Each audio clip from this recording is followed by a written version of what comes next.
بسم الله الرحمن الرحيم. الحمد لله والصلاة والسلام على رسول الله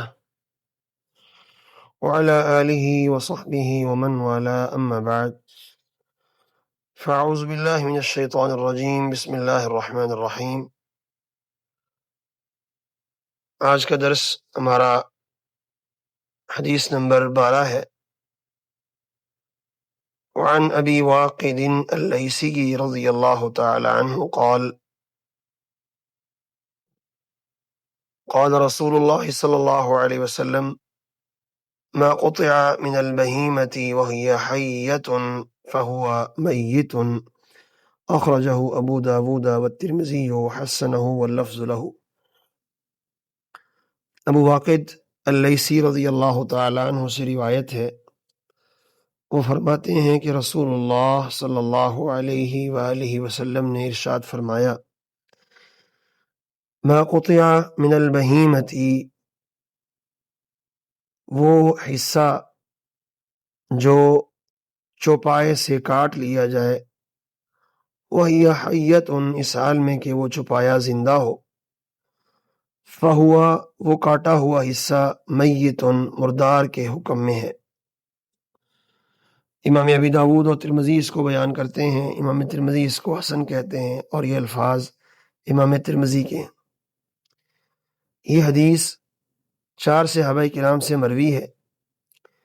ان میں سے ایک ابو واقد اللیثی ہیں رضی اللہ تعالی عنہ، دوسرے ابو سعید الخدری ہیں، تیسرے عبداللہ بن عمر اور چوتھے تمیم داری رضی اللہ تعالی عنہ ہیں. تو اس روایت کو بیان کرنے والے یہ 4 صحابہ کرام ہیں. البہیمہ ہر اس جانور کو کہتے ہیں جس کی 4 ٹانگیں ہوں، خواہ وہ سمندر کا جانور ہو یا خشکی کا جانور ہو، اس کے اوپر بہیمت ان کا لفظ بولا جاتا ہے. سوائے ان جانوروں کے جو چیر پھاڑ کرنے والے ہیں، ان کو سبع یا سباع کہتے ہیں، تو اس کی جمع بہائم آتی ہے. وہی حیۃ، یہ واو حالیہ ہے کہ جانور کا وہ حصہ جو اس وقت کاٹا گیا جب جانور زندہ حالت میں تھا.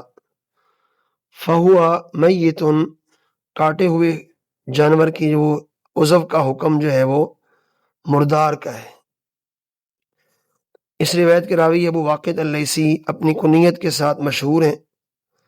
ان کے نام میں اختلاف ہے. امام ترمذی رحمۃ اللہ علیہ نے ان کا اسم گرامی حارث بن عوف بیان کیا ہے. بعض علماء نے ان کے اور بھی کئی نام بیان کیے ہیں.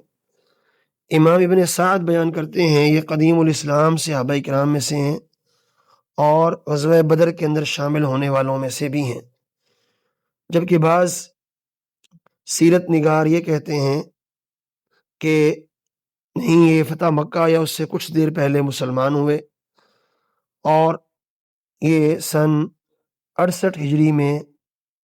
فوت ہوئے، اللہ تعالیٰ کے پاس چلے گئے. یہ حدیث جو ابھی آپ نے سنی ہے، اس کا جو سبب ورود ہے، اس کا جو پس منظر ہے، وہ کچھ اس طرح سے ہے جو امام ترمذی رحمۃ اللہ علیہ نے ذکر کیا ہے. اسی ابو واقد اللیثی رضی اللہ تعالیٰ عنہ سے حافظ ابن حجر اسقلانی رحمہ اللہ یہاں روایت مختصر لے کے آئے. مکمل روایت اس طرح سے ہے: قدیم النبی صلی اللہ علیہ وسلم المدینہ، نبی علیہ السلام جب مدینہ منورہ میں تشریف لائے، وہم یجبون اسنمۃ الابل ویقطعون الیات الغنم. جب نبی کریم صلی اللہ علیہ وآلہ وسلم مدینہ منورہ میں تشریف لائے تو مدینہ منورہ کے لوگ جو تھے وہ اونٹوں کی کوہان، زندہ اونٹ کی کوہان کاٹ لیتے. زندہ اونٹ کی جو اوپر سے کوہان ہوتی ہے وہ کاٹ لیتے. وَيَقْطَعُونَ أَلْيَاتِ الْغَنَمِ، اور جو دمبا ہوتا ہے اس کی جو چکتی ہوتی ہے پیچھے سے وہ بنی ہوتی ہے، وہ کاٹ لیا کرتے تھے اور اس سے فائدہ اٹھا لیا کرتے تھے. یعنی اس طرح ہوتا کیا کہ جانور بھی زندہ رہتا اور ان چیزوں سے وہ فائدہ وغیرہ بھی لے لیتے. اس وقت نبی علیہ السلام نے فرمایا زندے جانور کا جو عضو کاٹا جائے گا تو شرعاً اس کا حکم مردار والا ہے. یعنی جس طرح مردار کو کھانا حرام ہے، مردار کھانا جائز نہیں ہے، اسی طرح ہی اگر زندے جانور کا کوئی عضو کاٹ لیا گیا ہے اس سے فائدہ لینا بھی جائز نہیں ہے، اگر جس میں تھوڑی سی تفصیل ہے وہ ہم آگے بعد میں بیان کرتے ہیں۔ اہل علم نے اس حدیث سے جو باتیں اخذ کی ہیں، جو باتیں سمجھی ہیں، وہ بیان کرنے سے پہلے یہاں ایک اور اہم بات وہ ضروری ہے، وہ یہ ہے کہ باب تو چل رہا تھا کہ باب ہے پانی کے بارے میں، طہارت کے مسائل ہیں، پانی کے مسائل ہیں،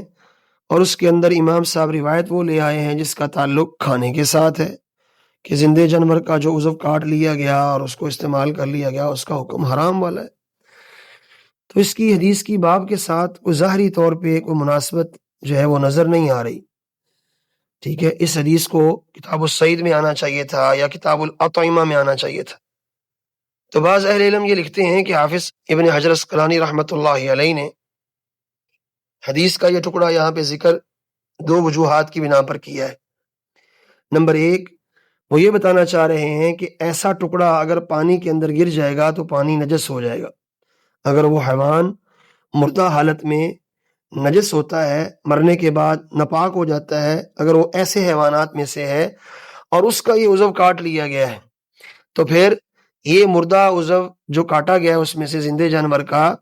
اگر وہ جانور مرنے کے بعد ناپاک ہو جاتا ہے، نجس ہو جاتا ہے، تو پھر یہ ٹکڑا اگر پانی میں چلا گیا تو اس سے پانی جو ہے وہ نجس ہو جائے گا، ناپاک ہو جائے گا۔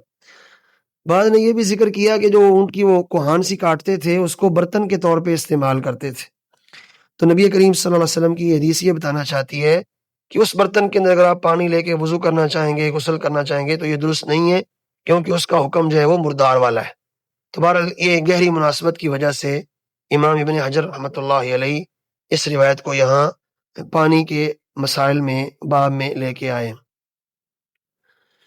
اس حدیث سے جو باتیں ثابت ہوتی ہیں وہ بیان کرنے سے پہلے ایک اہل علم کا بیان کردہ نقطہ اور اہل علم کی ایک بیان کردہ بات، اصول، قاعدہ، ضابطہ وہ ذہن میں رکھنا چاہیے جو شیخ الاسلام ابن تیمیہ رحمۃ اللہ علیہ نے بھی ذکر کیا ہے اور اس کو اہل علم کے درمیان میں متفق علیہ قرار دیا ہے۔ وہ یہ ہے کہ ہر ایسا جانور جو مرنے کے بعد نجس ہو جاتا ہے، ناپاک ہو جاتا ہے، اس سے جو ٹکڑا کاٹا جائے گا وہ بھی نجس ہوگا۔ اگر وہ ٹکڑا ایسے حیوان کا کاٹا گیا ہے جو مرنے کے بعد حلال اور طاہر رہتا ہے، تو یہ جو ٹکڑا اس کا کاٹا گیا ہے زندے جانور کا، یہ حلال بھی ہوگا اور طاہر بھی ہوگا۔ جیسے مچھلی وہ زندہ بھی شکار کر لیں آپ اور پڑی پڑی وہ مر بھی جاتی ہے تو شرعاً وہ حلال ہے، آپ کے لیے کوئی مسئلہ نہیں ہے، کوئی ٹینشن نہیں ہے۔ اسی طرح ٹڈی زندہ حالت میں آپ اس کو پکڑیں، اس کا سر مروڑ کے آپ اس کو کھا لیں، جائز ہے، حلال۔ تو ایسے جانور جو مرنے کے بعد بھی حلال رہتے ہیں اور طاہر رہتے ہیں، ان کا جو ٹکڑا کاٹا جائے گا وہ حلال اور طاہر بھی ہوگا۔ اور اگر وہ حیوان ایسا ہے جو مرنے کے بعد طاہر تو ہوتا ہے، پاک تو ہوتا ہے، لیکن حلال نہیں ہوتا، جیسے کہ انسان ہے، انسان مرنے کے بعد بھی پاک ہے، زندہ بھی پاک ہے، لیکن انسان حلال نہیں ہے کہ آپ اس کا گوشت کھا لیں۔ تو انسان کے جسم سے جو اعضاء کاٹے جاتے ہیں، مثلا ہمارے بال کاٹے جاتے ہیں، ہمارے ناخن ہم کاٹتے ہیں، خود کاٹتے ہیں، زندہ حالت میں کاٹ رہے ہوتے ہیں، تو یہ ہمارے بال اور ہمارے ناخن اگر پانی وغیرہ کے اندر گر جاتے ہیں تو اس سے پانی نجس نہیں ہوگا، کیونکہ ہم زندہ حالت میں بھی پاک ہیں،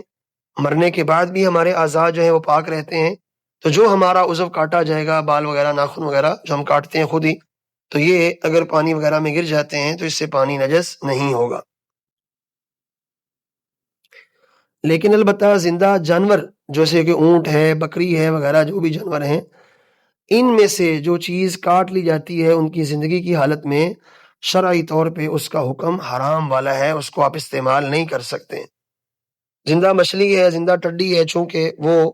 مرنے کے بعد بھی حلال ہوتی ہے، پاک ہوتی ہے، ان کا حکم بھی یہی ہوگا۔ تو یہ قاعدہ شیخ الاسلام ابن تیمیہ رحمۃ اللہ علیہ فرماتے ہیں اہل علم کے بیچ میں متفق علیہ،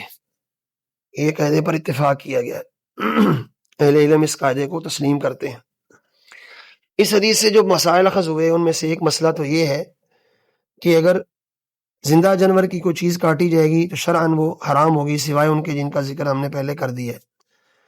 لوگوں کو شریعت کے خلاف کوئی کام دیکھتے ہیں آپ کرتے ہوئے، اگر آپ عالم ہیں یا آپ کے پاس شریعت کا علم ہے، آپ کے پاس دلیل ہے کہ یہ جو کام کر رہے ہیں وہ غلط ہے اور اس کے غلط ہونے کی یہ دلیل ہے، تو آپ کا حق بنتا ہے کہ آپ لوگوں کو اس سے متنبہ کریں، بتائیں۔ اگر آپ کو پتہ ہی نہیں ہے کہ یہ حلال ہو رہا ہے، حرام ہو رہا ہے، جائز ہو رہا ہے، ناجائز ہو رہا ہے، تو پھر آپ کو اس پر فتویٰ بازی کرنے سے گریز کرنا چاہیے۔ نبی علیہ السلام نے جب صحابہ کرام کو دیکھا مدینے میں آ کر یہ کام کرتے ہوئے، تو یہ کام چونکہ شرعی طور پہ درست نہیں تھا، اس لیے آپ نے فوراً اس کی نکیر کر دی، فوراً اس کام سے آپ صلی اللہ علیہ وآلہ وسلم نے صحابہ کرام کو روک دی۔ اسی طرح یہاں پہ یہ بات بھی یاد رہنی چاہیے کہ نبی کریم صلی اللہ علیہ وسلم امت تک اللہ کے احکام پہنچانے اور امت کی ہدایت کے لیے اللہ کے نبی علیہ السلام کس قدر حریص تھے کہ امت تک اللہ کے احکام بھی پہنچیں اور امت جو ہے یہ ہدایت کے راستے پہ آ جائے اور ایسے کام جو خلاف شریعت ہیں ان کو چھوڑ دیں۔ یاد رہے زندہ جانور کا جو حصہ کاٹا جائے، حدیث کہتی ہے کہ وہ اس کا حکم مردار والا ہے، لیکن اس سے زندہ ہرن کے بدن سے جو لوگ مشک نکالتے ہیں، اس کو یہ کستوری شہد کہا جاتا ہے واللہ عالم، تو اس ٹائپ کی وہ خوشبو اس ہرن سے نکالتے ہیں،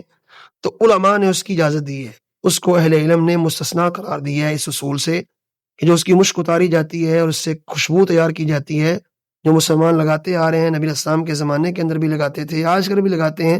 وہ اس سے مستثنا ہے۔ اسی طرح صحیح بخاری کی ایک روایت بھی ایک اور بات کو اشارہ کرتی ہے، اگر کوئی جانور بدک گیا ہے، قابو نہیں آ رہا، لوگ اس کو ذبح کرنے لگے تھے، وہ ایسا بھاگا ڈر گیا کہ وہ اب قابو آ ہی نہیں رہا، اس کو ذبح کرنا چاہتے ہیں وہ ذبح ہو ہی نہیں رہا، وہ ہاتھ ہی نہیں آ رہا، تو اس کا حل پھر صحیح بخاری کی روایت کہتی ہے کہ نبی علیہ السلام ایک دفعہ سفر میں تھے تو ایک اونٹ بھاگ گیا، وحشی ہو گیا، قابو نہیں آ رہا تھا، تو ایک صحابی نے تیر لیا اور اس کو دے مارا، تو نبی علیہ السلام نے فرمایا کہ ان جانوروں کے لیے بدکنا ہے، جو بدک جائے اس کا یہی حل کرو۔ اگر کسی انسان نے اس طرح کے بدکے ہوئے جانور کو کوئی تیر مارا ہے تکبیر پڑھ کے تاکہ وہ ہمارے قابو میں آ جائے اور وہ مر جاتا ہے اور اس کی کوئی چیز کٹ کے سائڈ پہ چلی جاتی ہے تو وہ حرام نہیں ہوگی، کیونکہ اللہ کے نبی علیہ السلام کا فرمان ہے جو بدک جائے اس کے ساتھ تم یہی علاج کرو، گویا کہ یہ اس کا ذبح کرنا ہی ہے، تو وہ بھی اس سے مستثنا ہے۔ اللہ تعالیٰ سے دعا ہے اللہ تعالیٰ ہمیں قرآن و سنت کے مسائل کو سمجھنے اور ان کو آگے امت تک پہنچانے کی اللہ ہمیں توفیق دے۔ السلام علیکم ورحمۃ اللہ وبرکاتہ۔